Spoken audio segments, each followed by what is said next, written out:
नमस्कार दोस्तों, बहुत बहुत स्वागत है आप सभी का शिक्षा मित्र में। और आज की क्लास में बेटा हम कंटिन्यू करते हैं अपनी प्रीवियस क्लासेस को। तो देखते हैं आज की क्लास में कुछ न्यू क्वेश्चंस। तो आइए स्टार्ट करते हैं आज की क्लास। तो हमारे पास जो फर्स्ट क्वेश्चन है बेटा आज की क्लास का, वो फर्स्ट क्वेश्चन क्या है कि sir if sales is ₹4 lakh and gross profit on cost is 25%, what is the cost of goods sold.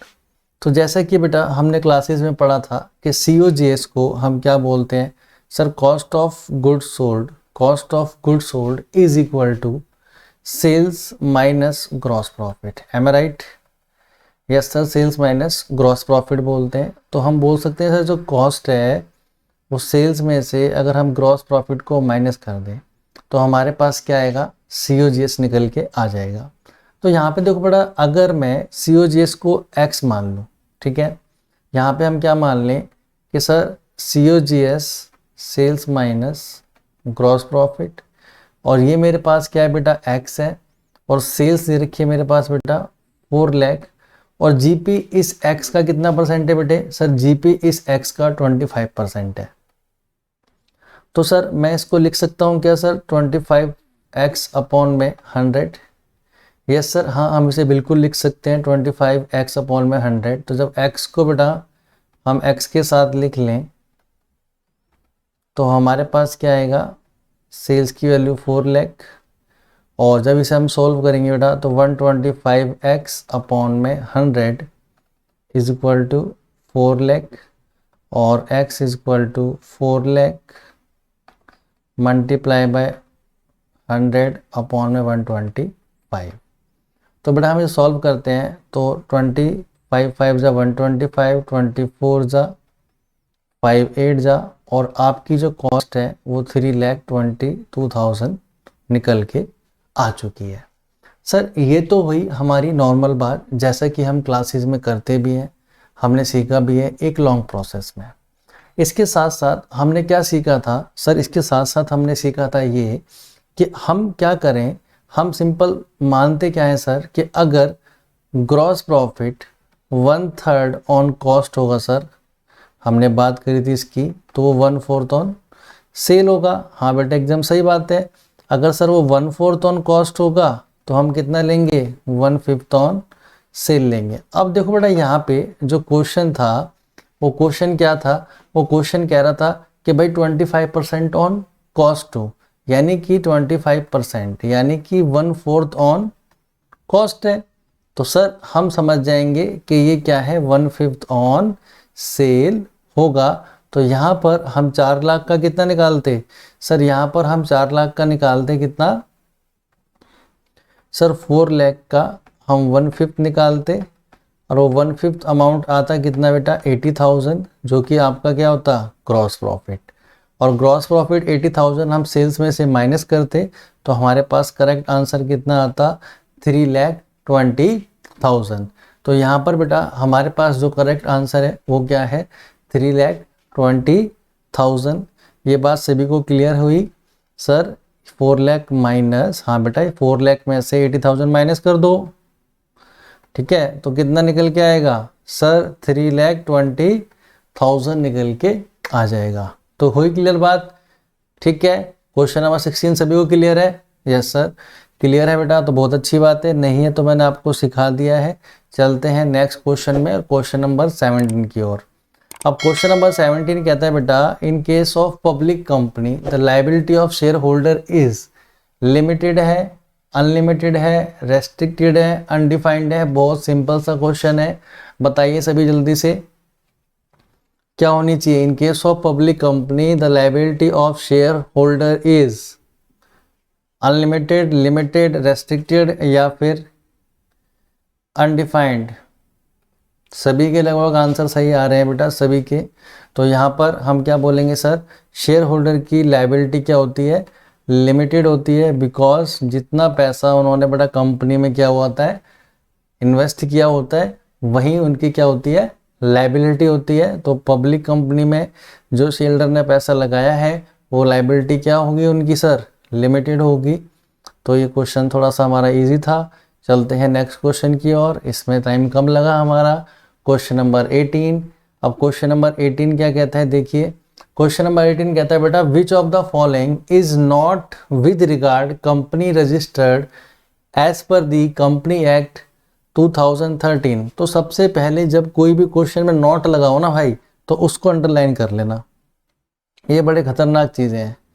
सबसे पहले इस नॉट को हटाओ। हाँ भाई, नॉट कह रहा है तो अब ध्यान रखो, every company must have perpetual succession, क्या ये होता है? हाँ सर ये होता है। एवरी कंपनी कैन सू और कैन बी शूड, हाँ सर हो सकता है। Every company must possess article of association, अब आपको पता है एक होता है हमारे पास मेमोरेंडम ऑफ एसोसिएशन, एक होता है आर्टिकल ऑफ एसोसिएशन, सही बात है, एओए एंड एमओए। अच्छा फिलहाल हम बात कर रहे हैं लास्ट पॉइंट की, every company should have a common seal, कभी कंपनी के पास, जितनी भी कंपनी है सभी के पास कॉमन सील होनी चाहिए। यस सर कॉमन सील हमारे पास होनी चाहिए, परपेचुअल सक्सेशन होना चाहिए, कंपनी कैन सू कर सकती है। लेकिन जब बात आती है आर्टिकल ऑफ एसोसिएशन की, तो बेटा ये मैंडेटरी या फिर कंपलसरी नहीं है। हाँ एमओए तो आपका क्या है, कंपलसरी है, लेकिन एओए नहीं है, ठीक है। इसके भैया पे आप क्या बनाते हैं, टेबल बना सकते हैं, जिसमें हम टेबल ए और टेबल एफ की बात करते हैं, ठीक है। तो यहाँ पे आपका आंसर क्या होगा, फिलहाल यहाँ पे पूछा है कि आर्टिकल ऑफ एसोसिएशन क्या हमारा कंपलसरी हो सकता है, ठीक है। तो ऐसा नहीं है कि ये मस्ट हो, ओके, हो भी सकता है और नहीं भी। तो 16 क्वेश्चन किया हमने, 17 क्वेश्चन किया, और यहाँ पे हमने प्रीवियस क्लासेस में थोड़ी पार्टनरशिप के प्रॉफिट शेयरिंग रेशियोज़ की बात की थी। तो आज की क्लास में हमने क्या करा है बेटा, कुछ कंपनीज के क्वेश्चन किए हैं, कुछ रेशियो का सीओजीएस निकालना सीखा। तो अब बात करते हैं बेटा हम नेक्स्ट क्वेश्चन की, और नेक्स्ट क्वेश्चन क्या है हमारा, आइए देखते हैं। और कहता है question number 19, the director of company forfeited 1000 shares of ₹10 each, 7.5 paid up for non-payment of call money ₹2.5 पर शेयर, ठीक है। यानी कि जो 10 रुपये का शेयर था हमारे पास, उसमें से बेटा 2.5 रुपये का शेयर क्या है, अभी भी हमारे पास क्या है, पैसा रिसीव नहीं हुआ है, और उस शेयर्स को हमने क्या कर लिया, फॉरफिट कर लिया, उन्हीं शेयर्स को हमने क्या कर लिया, जब्त कर लिया।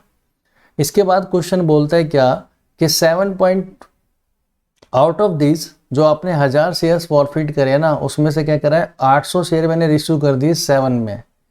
तो अमाउंट कैपिटल रिजर्व में कितना जाना चाहिए मुझे बताइए, ठीक है। सॉल्व कीजिए मेरे साथ साथ, मैं भी करता हूँ और आप भी कीजिए। तो पहली बात, अगर हम सिंपल सी बात देखें यहाँ पर, तो हम ये देखना चाहते हैं कि सर शेयर थे कितने। सर हमारे पास जो शेयर्स थे वो शेयर्स थे 1000 और ₹10 ईच, ठीक है। तो अगर मैं यहाँ पे देखूँ तो मुझे कितने पैसे मिलने चाहिए थे, कि सर पैसा जो शेयर कैपिटल का था वो 1000 शेयर्स के साथ आपको 10 रुपये मिलने चाहिए थे, और मिले कितने चाहिए थे बेटा, 10,000। बट सर कंपनी को 1000 इंटू 7.5 यानी कि 7,500 रुपये रिसीव हो चुके हैं। तो रिसीव कितना नहीं हुआ बेटा, 2500। तो ये 2500 है ना, वो हम उसको क्या बोलते थे, कॉल्स इन अरियर, सही बात है। इसको हम क्या बोलते हैं बेटा, कॉल्स इन अरियर, जो कि हमारे पास क्या है, अभी पैसा रिसीव नहीं हुआ है। इसके बाद आगे चलते हैं, और कह रहा है 2.5 रुपये रिसीव नहीं हुआ, तो मेरे को रिसीव कितना हुआ, सर मुझे रिसीव हुआ 750। तो इस शेयर फॉरफिट मैं यहाँ पे कितने रुपीस कर लूँ, सर 7,500, यानी कि पूरे 7,500 रुपये हमने क्या कर लिए, जब्त कर लिए।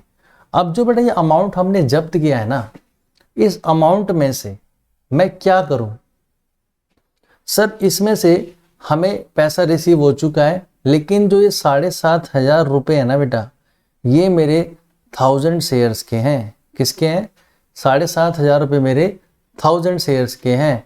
लेकिन सर जो मुझे रीइशू करने हैं वो तो मुझे कितने करने हैं, सर 800 शेयर करने हैं।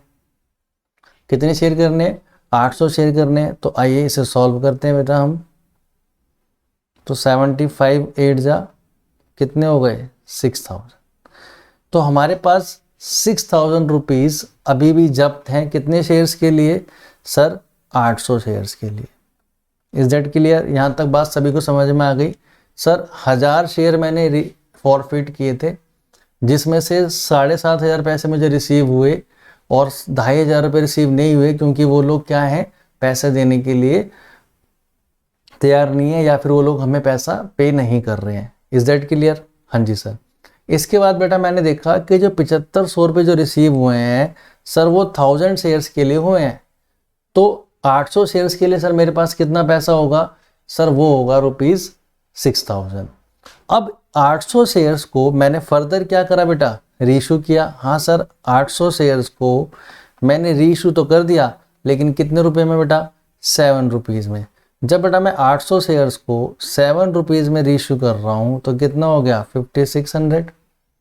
5600 रुपये, 8 सत्ते 56, 8 7 जा 56, और 5600 मुझे रिसीव हुआ। मुझे रिसीव कितना नहीं हुआ सर? रिसीव नहीं हुआ 3 रुपये। कितना बेटा? 2400। ठीक है। आपको फायदा कितना हुआ था? शेयर फॉर 800 शेयर्स पे फायदा कितना हुआ बेटा आपको? सर 6,000 रुपये। सर आपको लॉस कितना हुआ? सर 2400 रुपये। अभी भी आपको कितना पैसा आपके शेयर फॉरफिट में बचा हुआ है इन शेयर्स के रिगार्डिंग? तो कितना है? 3600। तो यहाँ पर जो हमारा करेक्ट आंसर होगा बेटा वो क्या हो जाएगा? 3600 रुपये। अभी भी समझ में नहीं आया है तो मैं दोबारा समझा दूंगा। क्लियर है तो बताइए, जल्दी से रिप्लाई कीजिए। चलते हैं फिर नेक्स्ट क्वेश्चन की ओर। मैं दोबारा रिपीट कर रहा हूँ बेटा एक बार और रिपीट क्या कि जितने शेयर्स थे 1000 शेयर्स थे, 10,000 रुपये लेने थे, मिले कितने? 7,500। सर 2,500 रुपये हमें रिसीव नहीं हुए।